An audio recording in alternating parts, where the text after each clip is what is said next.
This morning, I have the pleasure of introducing our guest speaker who will be giving our reflection later on in the service today. Sanford Tollette is kind of my neighbor down the Ferndale cutoff at Pfeiffer Camp from Ferncliff Camp, which is where I've had a joy to get to know him. And he has an excellent bio worth reading, so I'm going to do it. Sanford is the executive director of the Joseph Pfeiffer Kiwanis Camp in Little Rock. He was born in Hope, Arkansas, and attended Little Rock Central High School, and then the University of Arkansas, where he received a BS in early childhood education. While at the university, he served as the first Black drum major for the Marching Razorbacks with our own Chris, I think. There we go. He taught for 5 years in the Pulaski County and Little Rock school districts and served 1 more year as the environmental education head instructor for the Little Rock School District, working full-time still at Kiwanis Camp, Pfeiffer Camp. Sanford was recognized by President Obama as a White House champion of change. He received the Michael Stratton Outstanding Practitioners Award from the International Association of Experiential Education and was selected to present the Kurt Hahn Address at the International Conference. He received the Arkansas Martin Luther King Jr. Commission Drum Majors Award and Just Communities of Central Arkansas Father Joseph Blitz Award. He's also received the Human and Civil Rights Citizens Award from the Arkansas Education Association, the Liberty Bell Award from Arkansas Bar Association, the Leadership Award from the FBI Director, William Sessions, and was a finalist in the Arkansas Bureau Award for Executive Director of a nonprofit organization. I could read the rest, but I think most importantly, Sanford is married to his lovely wife, Pinky, and has 2 sons and 2 daughters. His hobbies include playing the harmonica, which, is that part of your sermon today?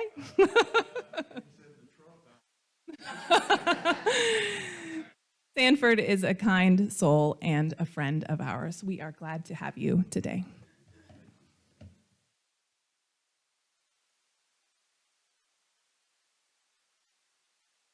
Thank you, Rebecca. And to the Unitarian Universal Church of Little Rock and my friends that are here, am so full. I am so full. So I understand my goal. I need to inspire you.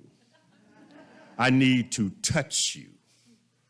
I need to make something happen inside of you that affirms and confirms that there is a spirit that dwells inside of each and every one of you, and your struggle is listening to that spirit of the Almighty God, the Almighty Lord, that spirit that is just there.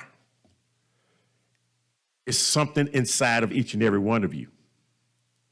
And so I want to try to give you some things that I think will help you tune in to that spirit. You're already doing it. You're here this morning. And I got excited because you missed the view. You missed seeing the spirit this morning. See, I had a chance to sit up here and look out there and watch the trees move while we were singing.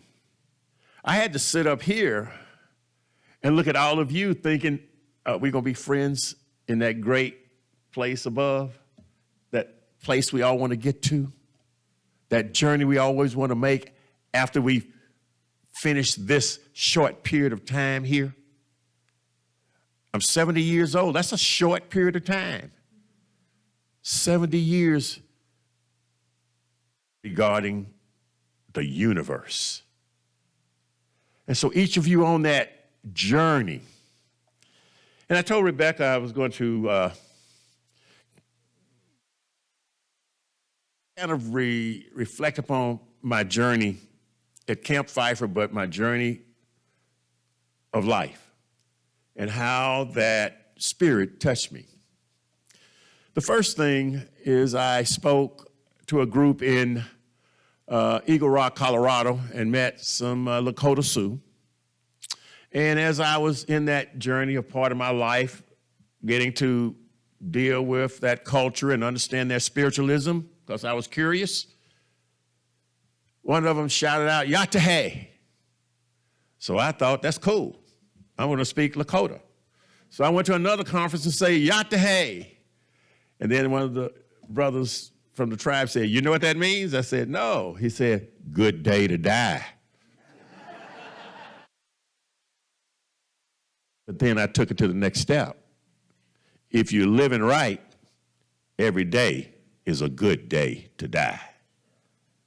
Yatahe, Universalist, Unitarian Church of Little Rock. Yatahe.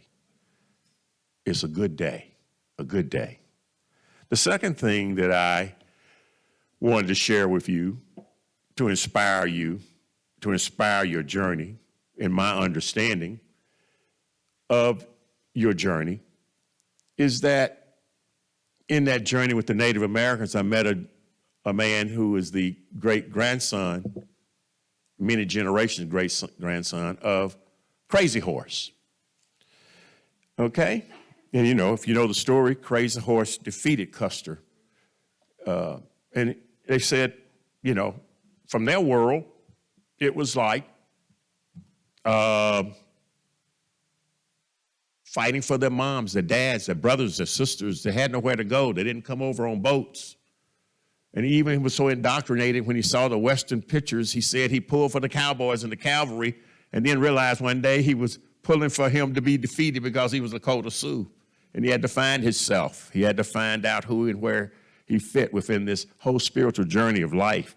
And he said, Sitting Bull told everybody, the Lakota, the Arapaho, the Cheyenne, and all of the different tribes that came together for that one battle called the Little Bighorn. And that battle was to protect their spirit, their faith, their way of life in the way that their journey is. And as universalists, you understand why I'm going here. It is a universal pursuit of something greater than all of us. And so he said that as the tribes were arguing and fussing, Sitting Bull and Crazy Horse and Sitting Bull especially said, stop the arguing, stop. Because they'd had many years of hunting grounds and different things that they would argue about. And he said, Sitting Bull said to all of them, we all come from many paths on a single journey. Church of Little Rock, in this room, all of you come from many paths. That's what the Universalist Church is about, if I understand right. That it doesn't matter what path you came from because you're coming to sit in this one whole place, unified. Now I'll put my preacher on because my dad was a minister. You know, you look at the music that you sang today, and in that music, there were many paths. There was alto, soprano, bass, baritone, and some that can't sing. Singing. Can I get amen? I don't feel if I'm doing good if you don't give me an amen now because we're getting ready to go to the next level. But in the Almighty's ears, he hears one sound, music. Universalists, you're making one sound, you're making that music. And being here this morning is touching me. I lost my father 3.5 years ago. I lost my mother 7 months ago. I lost my brother 4 months ago. And it was only 4 of us in the family. And I'm the last one standing of the core family. So you want to talk about a walk with God? You want to talk about having, well, I've talked to a lot of brothers in the church, and I said, me and God went round and round. We went round and round. I don't know if anybody ever been round and round with God. Raise your hand. I need to testify. Okay, good. Now, y'all gonna make it in. The rest of you, don't hold back. You know, he's checking you. He's making his list. And he said, you know, Brother Tollette, you can go round and round, but your arms are too short to box with God. And I was just swinging because woe is me, woe is me. But I'm here today because of his grace. This is the first time I've been in a sanctuary since I lost my mother. Didn't want to go. So when you invited me to speak, it was spiritual for me. It was very spiritual for me. Now I'll say, what do I do? The camp, my family, the cornerstone was the love that was in my mother, my father, that they taught me I could do anything, be anything, but more than anything, love. And my mother always said that I had vision, that I would see things before other people would see it and get frustrated. So I saw how to make a difference in working with kids and took the opportunity to go to Joseph Pfeiffer Kiwanis Camp. And I was given an opportunity to try to make a better world through kids. I had a chance to look at what God had given me. And so I asked my father while I was out in the woods one day, because I believe I heard God's voice. He told me, don't go out telling a lot of people that you're hearing voices. They might look at you a little bit different. But I heard a voice that said, Sanford, bring ye the children into the wilderness and teach them of the world.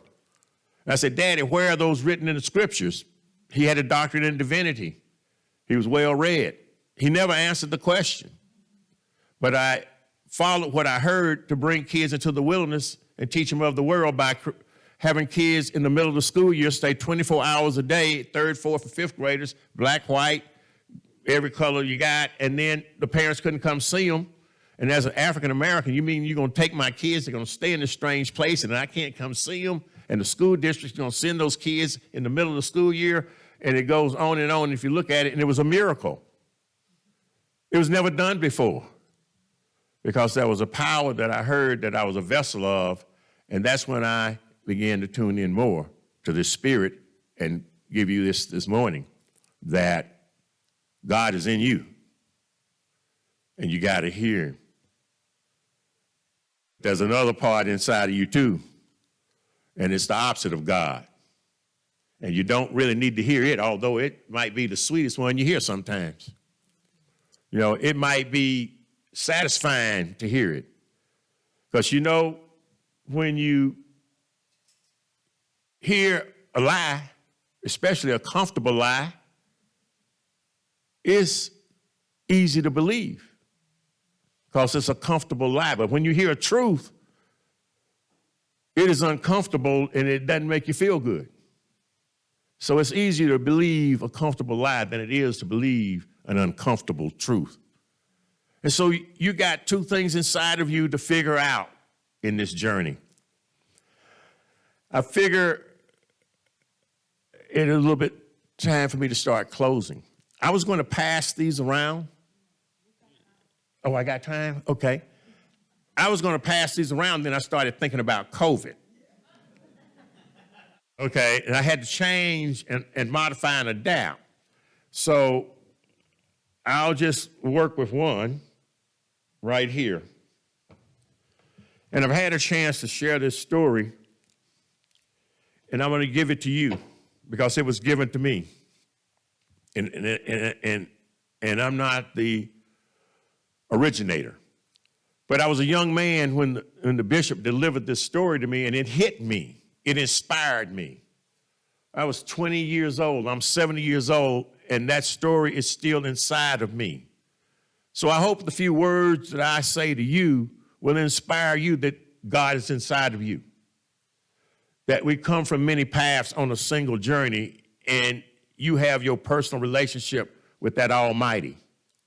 But if you tune in to that Almighty inside of you, then you will be inspired to bring you the children into the wilderness and produce a program that has lasted 32 years and some 3,000 kids and families changed and life fulfilled. Today I come to you with the loss of my family. It was devastating. I'm having the repercussions now, just finding out my body's starting to break. You know, my wife is out there being nervous, making sure that I'm okay. She's scared to death, and I'm going to say, I'm okay, honey, I'm okay. She knows the truth. And those of you that wives, mothers, you know, when that man is fighting through his journey, that God's put that care in your heart and that special thing that ladies have. And that special thing that us men have, I'm all right, honey, I'll be all right. I'm gonna keep going. It's okay, it don't hurt that much. Yeah, you know, I'm tough, you know. Oh, you heard me grunting? I was trying to hide that from you. You know, are you watching me? Every move I make, I'm gonna be all right. It's getting on my nerves. It's called life. I want to inspire you. I want to touch you. I don't want this to be just a day. I want you to remember Yatahe, that every day you walk. Okay, honey, she gave me her eyebrows. That means I need to start closing down. I'm for real. Once upon a time, she said, get to the story. This rock was a boulder on top of a mountain in Colorado. Let's pretend it's there. Oh, by the way, whenever I tell the story, I ask you, have you ever heard this before? Okay, good. You have? Okay, good. Because see, the idea of preaching, teaching, learning, talking is to share some new innovative idea that no one knew before. The speaker said what they said. Then that's transfer of learning, and I'm an educator. So then it makes you feel really good that you're sharing something. So now, this rock was a boulder, and there was a storm of life, and the lightning hit it, and it started rolling down the hill, down the side of the mountain. And people from everywhere had seen that rock and that boulder on the edge and wondered if it was going to fall. So this day happened, it started falling, and as it was falling, let's pretend the rock, the boulder, had feelings. And as it rolled down the hill, it hit another obstacle, and a chip fell off the rock. And the rock said, ow, that hurt. It was like, man, I messed up in school. And it rolled down the hill and rolled down the hill and hit another rock. Oh, wow, that hurt. I lost my boyfriend, lost my girlfriend. It rolled down the hill again, and all of a sudden it's like, wow, I flunked that test. I didn't do good. It rolled down in another obstacle and another obstacle and another obstacle. And now it's married. And there's an obstacle there. I might not have did good. Oh, no. I lost my mother, another obstacle. I lost my brother, I lost my sister. Just chip after chip after chip was taken away from this rock. Finally, the rock rolled down into a ravine. It was a little creek, a little brook, and it met other rocks. And they were sitting there like that. It met another rock.